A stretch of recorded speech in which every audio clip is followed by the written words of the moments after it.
Hi everyone! Today we're going to be learning how to bind in Matsyendrasana. So first and foremost, what we want to try and work on is to elongate your spine. So PARIVRITA TRIKONASANA, your revolved triangle, is perfect variation for us to do exactly that in a straight leg variation.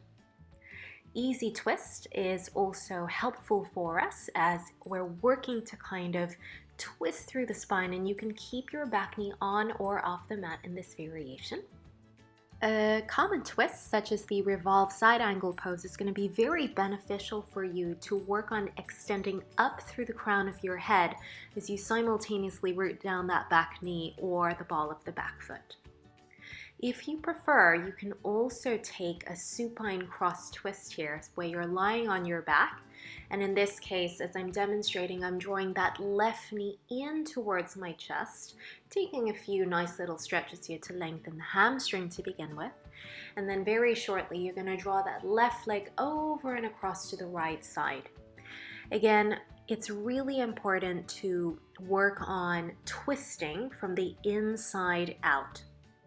So what we mean by that is inhaling, lengthening the spine, and then exhaling, drawing your navel down to the spine as you begin to twist across to the other side.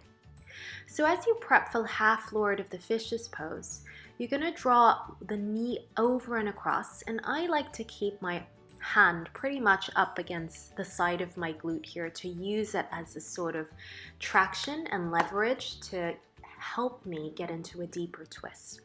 Alternatively, you can reach your fingertips up and stay in this variation as well. But as this tutorial is learning how to come into the bind, if it's your first time doing this, what I would say is it's really useful to have some straps with you because you may not be able to reach your hands in the first instance. So if that's the case, you're gonna, there you go, slide your hands in, and then if you're unable to reach your hands, go ahead and grab a strap and then use that strap as leverage until you develop enough flexibility around the spine to be able to grab hold of the fingers.